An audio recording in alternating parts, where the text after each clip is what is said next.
Even if it happen in Ogun, if they open up a forest, is that place a forest? The local government. It is a local The government. local government, yeah. So that means where they visited was not local, was not forest. It was a local government. No, it happened in Who knows whether the people that they have find probably are all these innocent people as usual, Nigerian military.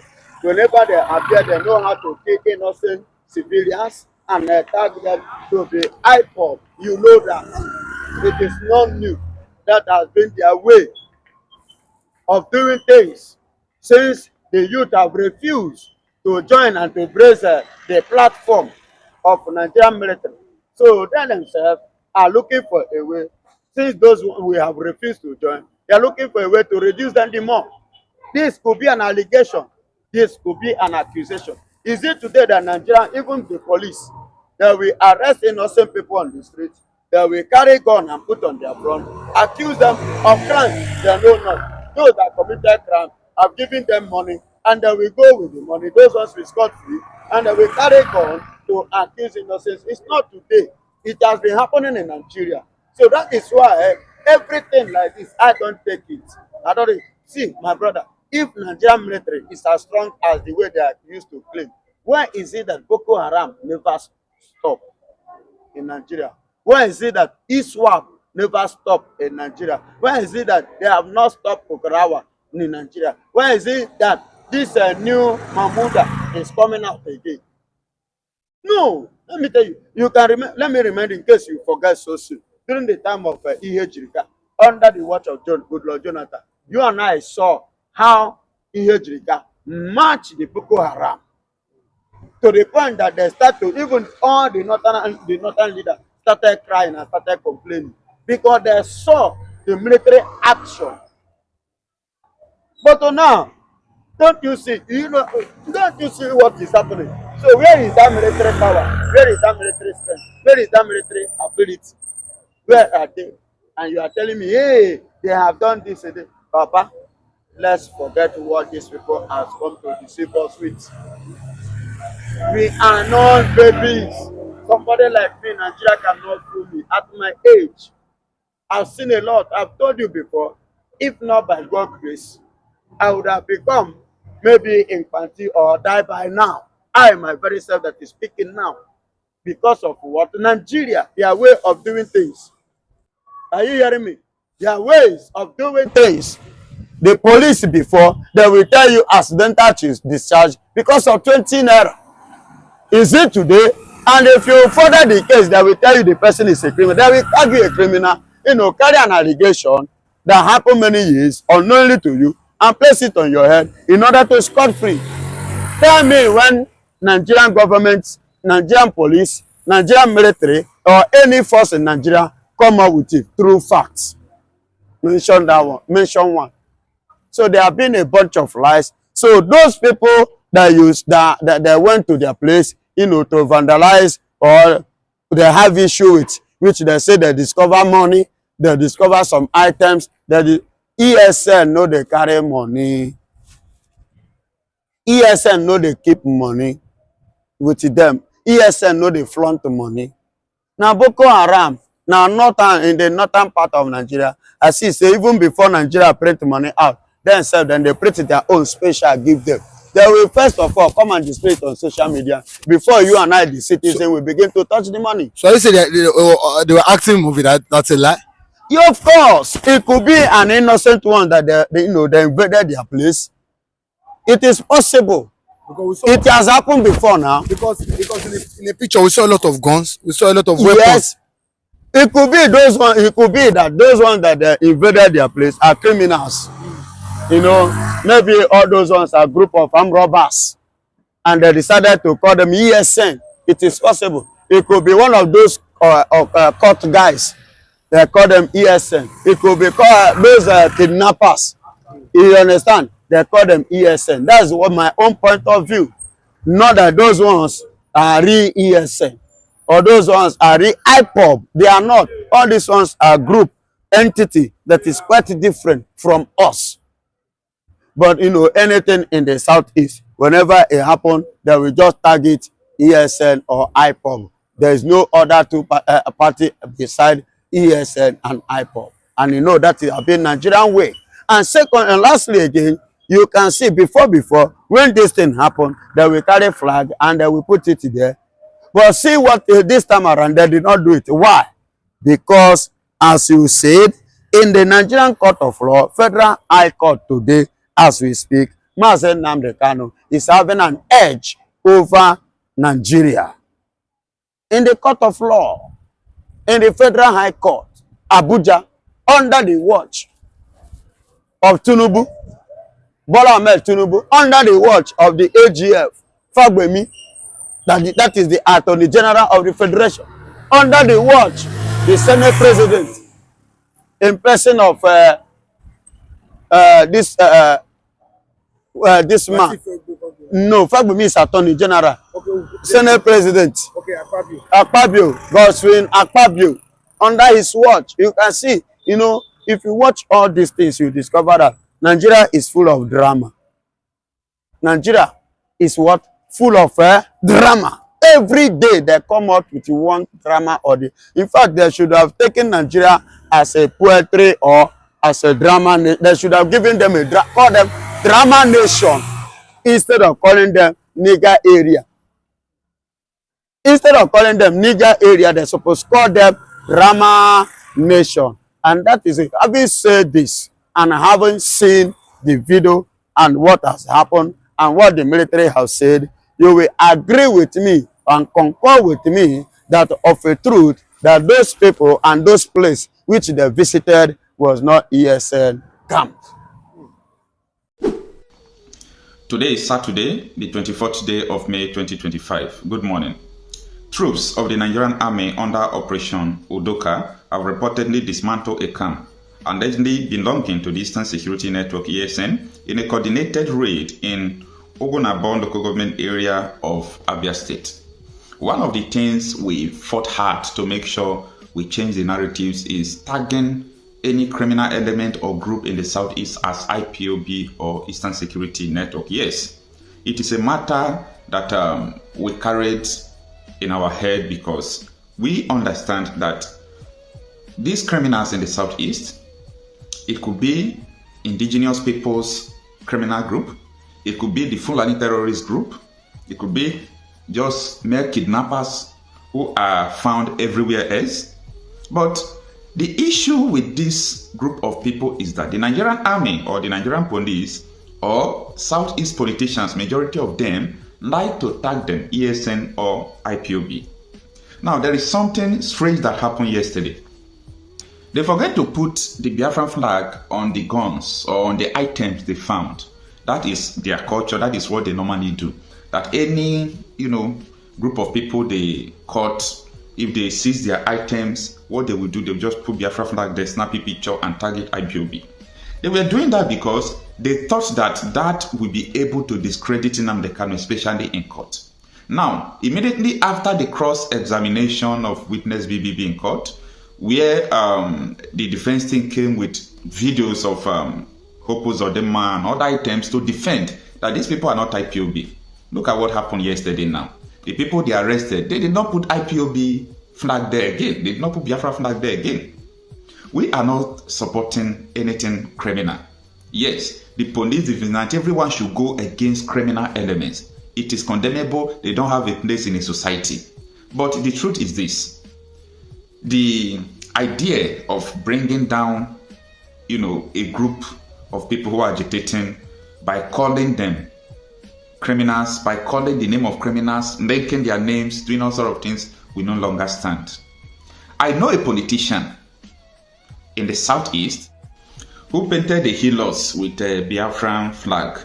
And the purpose why he did that was last year now. The purpose why he did that is just to make sure that he proved to the people that people terrorizing his state are IPOB. But that is a very dangerous trend. It's a dangerous thing for someone to do. Now, I was surprised that these people forgot. They didn't put IPOB dress when they said and they tagged those people they dislodged, they tagged them ESN. For God's sake, there is nothing like ESN or IPOB incriminating against people. Anybody you see that are criminals in the Southeast, don't tag them IPOB or ESN. They are not. They are criminals.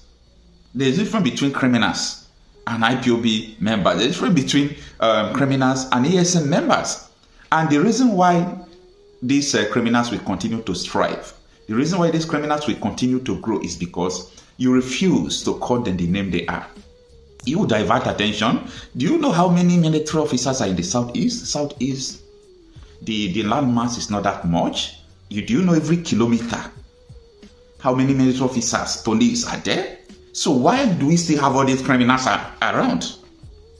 Now, the story that transpired yesterday was that one soldier was killed as Nigerian Army raids Abia community recover weapons, cash from militants' camp. And that is just the summary of what transpired. Earlier, I said that the troops of the Nigerian Army under Operation Udoka have reportedly dismantled a camp allegedly belonging to the Eastern Security Network in a coordinated raid in Ugunabo local government area of Abia State. According to a special situation report from 144 Battalion obtained by Zara reporters Friday, the operation was launched in the early hours of May 23 following the actionable intelligence on the presence of an ESN stronghold in Ebubengwa, Abanye, in Chokoro community. So, as I said before, tagging this name on them is something that will make all these criminals to get more stronger. They will get more stronger. Now, I said it before, that time when they were even preparing for this case of Nnamdi Kanu, they were ready to call even flies. If flies pass here that something happened, they will say it is Nnamdi Kanu people. But they have beginning to realize that, listen, this name is not just IPOB. And that is why I was happy when the defense team was able to play this video in court. If anybody tells you that IPOB is the one killing people in Oluzon, it is not correct. Wicked politicians are sponsoring the killings in Olu. Last week in Oberuru, the APC ward chairman was killed in his house. The APC secretary was killed in his house. APC woman leader was killed in his house. I have cross-checked since the inception of this banditry. Not one PDP man has died. The message here is simple, not to support any criminal element, but to set the record straight. From the north to the south, east to west, we have criminals everywhere in Nigeria. And we know people who are terrorizing, we know people who are doing majority of these things. It is important for us to call a spade a spade. It will help you to always know the set of people who are doing this, who are their sponsors, how we are able to gather weapons. And because if you are not just doing anything about it and, because of hatred and animosity targeting a group of people who are not even criminals, you know that as time goes on, you will have a bunch of criminals around you without even knowing their sources. And that is what is actually happening. So the message is simple. These people are criminals, no doubt about that. But who are their sponsors? Where are they coming from? Who are they? Is more important for us to know the truth about this. Buhari set up protocols in which those who work with the state are in collusion with these terrorists, and representing our security services, I believe, have been Afghanistan. The Afghanistanization of the security services simply means the infiltration of our security services. It will be one Fulani after the other, and as you see, the Fulanis killing people across the country. Why? They want to appropriate the country. Be careful of the use of words. Allow me to use my words, please. Yeah, Let no, I'm saying this. This is a national You might be very careful. And there are good people in I am speaking tribe. about national security. Hold on, please. My brother, this is a national security issue. Yes. There is a war on. You want to pretend there's no war. There's a war pretending. I'm only saying there are a lot of you journalists are part of the problem. You don't want to address the truth. There's a war on. Why are you saying you're not pretending? There's a war on. People are being killed everywhere. You're saying there's no war. What do you mean you're not pretending? You are. You are part of the problem in this country. Allow us to speak the truth so that people will know what's going on. There's a war on. People in the Benue cannot go to farm. People in Plateau cannot stay in their houses. People in Taraba can't. Everywhere there's a war. And you're telling me that we should keep quiet? No, there's a problem. In the case of Kanu, frankly speaking, the charges can hardly be proved. One of the crimes is sedition. Sedition was pronounced illegal and unconstitutional in 1983 in the case of Otti and the state. So I don't know, I mean, I can't see how some of those charges will stand in law. So the choice before the government is to have this matter resolved politically. Are supposed to be, supposed to be the mother that's supposed to have a respect, of the Biafrans. At least if you do not, have any regard or anything, at least you should respect the dead of your husband in the graveyard. I'm talking about Bianco Juku. Remember how your husband have led so many millions of Igbos, the Biafrans, and rendered them to early death. That is the massacre of 1967, civil war. The genocide that took place in Nigeria, much especially in the Biafran land, that is the southeast, it was Ojukwu that led those guys, unto untimely death. At least we should have respect that. And now she's busy fronting herself with the Bola Ahmed Tinubu and Sidious Musa and the rest of you. That was what gave Ribadu, Ribadu much to say that Tinubu have done so much well in the southeast that the BLA or whatever they say the ESL or the sit at home is no longer effective. I don't blame them. It was Bianca that gave them the impetus. But Bianca, when she came into office as a foreign affairs minister, she vowed to, bring about the release of Nnamdi Kanu. She said she would do all it takes in her power to bring out Nnamdi Kanu. Do you think that she will still do? She vowed to bring Nnamdi Kanu out of Nigerian dungeon, Abi, but Nnamdi Kanu is still there. What is Nnamdi Kanu still doing? If she vow, if she know what she's doing, let me tell you, there is something you don't understand. This woman, Bianca Ojukwu, was not there during the Civil War. She was not yet born. Are you hearing me? She was a baby. She was the mate of Ojukwu's third daughter or last child. Are you getting? She was a daughter to former governor. Oh no. Do you understand? Yes, I know what I'm saying. So, as I have said, I'm talking about Bianca Ojukwu. It's just that I could remember at the initial stage when they were, Ono was like, you will not marry my daughter. Bianca came up and said that she have already vowed in her life that she would like to marry a hero. So that was why in the club, you understand, it was in the club which her father, attended. That was where he saw Ojukwu. He was just hearing Ojukwu, not that she knew Ojukwu. She was just hearing about Ojukwu. It was in the party, in the club of, Nigeria now, of the rich, where Ojukwu attended. It was there that she now saw Ojukwu for her very first time. And on that, her father now introduced Ojukwu to her, introduced everybody, introduced each other. From there, she started falling in love with this man that I've been hearing, this hero, when Ojukwu now approached later, after some time approached her, that was how they exchanged this thing. Then when Ojukwu approached her, it's like, my dream come true. She did not hesitate in saying yes to the old man. You understand? In saying yes because her dream has come true. But it's quite unfortunate that dream that makes that she believed that has come true, she did not have respect to that dream. Because had it been that she stood her ground, she would have been that at the end of the day that Biafra stand, she would have been the model of Biafra. But today she have lost it. She and her partner in crime, Uchechi, they have lost it. Yes, they have lost it. And as you can see now in Finland, what is playing out now, because Simon Ekman with the lawyer, there is one lawyer now, if you watch that Levy, I could remember Levy, that man have cross-examined Nnamdi Kanu and cross-examined the case and the matter from the onset and say that there is no way in the world that Simon Ekman will not stand victoriously. That was what gave him the impetus. It was, oh yeah, let's go.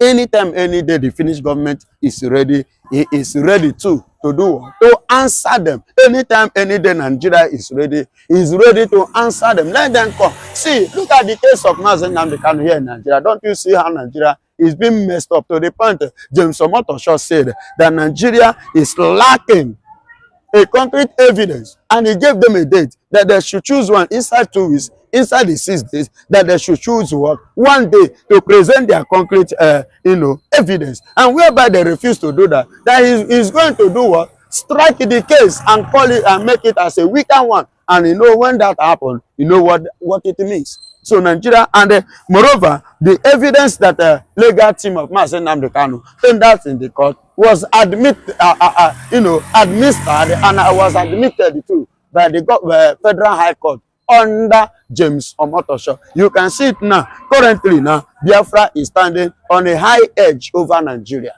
Likewise, Simon Ekpan, because you will use with what has happened with the Mazen Nnamdi Kanu as well as an attribute to what will finally happen, in Finland in the case of Simon Ekpan. Because in Nigeria, if Mazen Nnamdi Kanu could defeat like this, how much more in a country that is under transparency?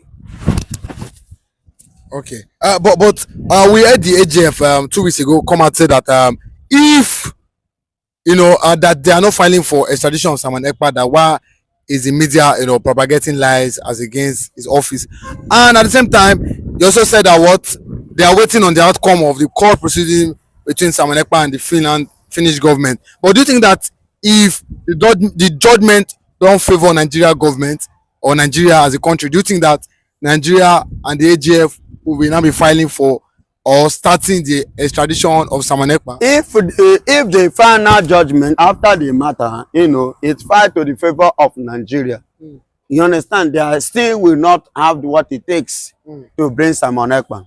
But if it now goes other ways, that the thing goes against Nigeria, and that is where Nigeria will lose woefully, and they will pay compensation. Yes, because Simon Ekpa is a citizen of Finland, and Finland will charge them for compensation for what? An assault. Do you understand me? Yeah. But if he works in the favor of Nigeria, one thing is this: he will not be extradited to Nigeria. Reason is this: under the law of the Finnish government, they don't have such extradition treaty with Nigeria.